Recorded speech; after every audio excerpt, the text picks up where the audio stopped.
Hello नमस्कार दोस्तों, मैं राजा कुमार जीएस की दुनिया में फिर से एक बार स्वागत करता हूं। दोस्तों, मैं आपके लिए कुछ महत्वपूर्ण प्रश्न लेकर आया हूं जो आपकी परीक्षाओं में हमेशा पूछे जाते हैं। जैसे कि हमने देखा है पेपर में हमेशा अभिलेख से संबंधित कुछ प्रश्न आते हैं, तो उसी अभिलेख के बारे में हम आज पढ़ेंगे।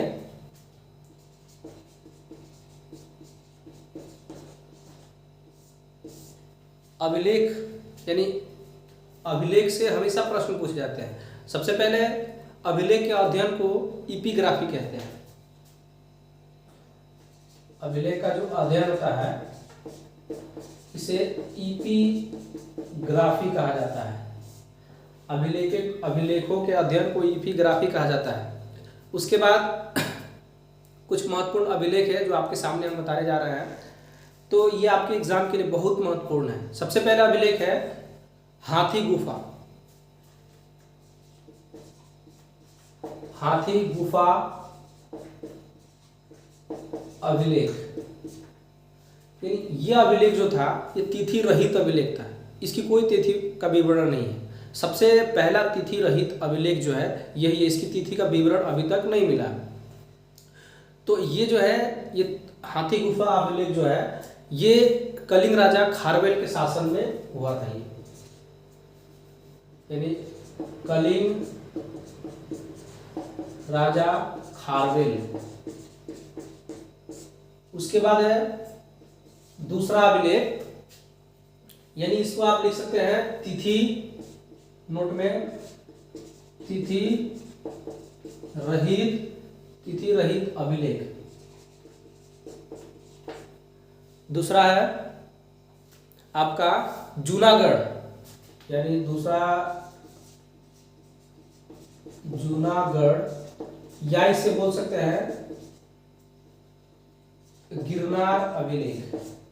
जूनागढ़ अभिलेख या गिरनार अभिलेख, इसका जो है शासक, ये जो अभिलेख का जिस शासन ने वर्णन किया था, व्यवस्था किया था, रुद्रदामन।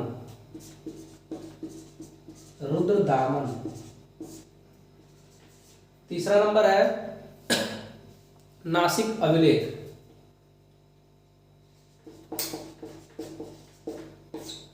नासिक अभिलेख का जो शासक थे, जिनके शासन में इसका व्यवस्था वर्णन किया गया था, वो थे गौतमी बलश्री।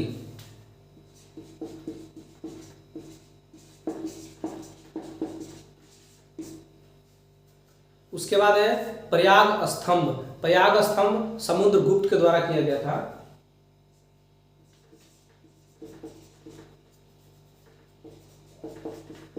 प्रयाग स्तंभ समुद्रगुप्त। अगला अभिलेख है ऐहोल अभिलेख। ऐहोल अभिलेख जो है ये पुलकेशिन द्वितीय के समय किया गया था। पुलकेशिन द्वितीय के शासनकाल में इस अभिलेख का व्यवस्था किया गया था। उसके बाद है मंदौर अभिलेख।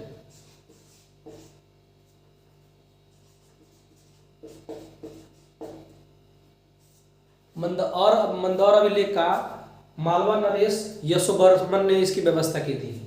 मंदौर का मालवा नरेश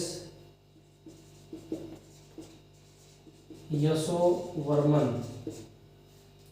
उसके बाद है अगला नंबर 7 ग्वालियर अभिलेख।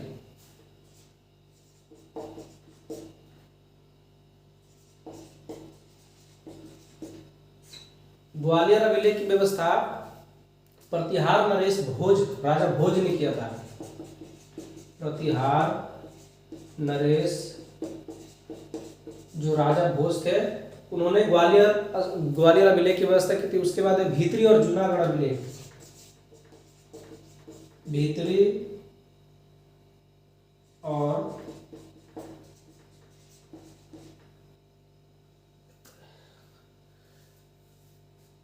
और जूनागढ़ अभिलेख जो है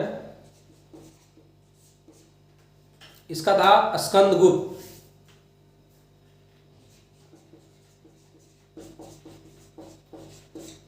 अब दोस्तों आपके दिमाग में एक प्रश्न आएगा, दो इसमें, यानी एक जूनागढ़, यानी एक है गिरनार का जूनागढ़, उसका रुद्रदामन ने किया था।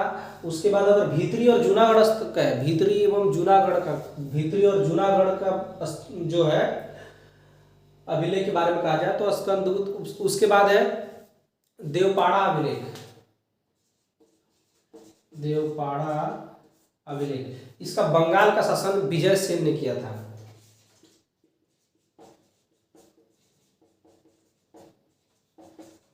विजय सेन।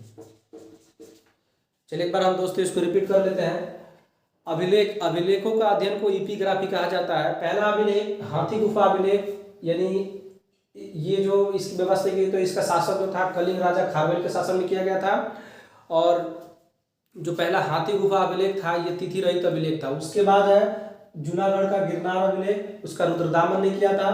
उसके बाद है नासिक अभिलेख, गौतम बलश्री ने किया था। उसके बाद है प्रयाग स्तंभ, समुद्रगुप्त ने इसको किया था। उसके बाद है एहोल अभिलेख, पुलकेशिन द्वितीय के शासनकाल में। फिर उसके बाद है मंदसौर अभिलेख, मालवा नरेश यशोवर्मन के शासनकाल में।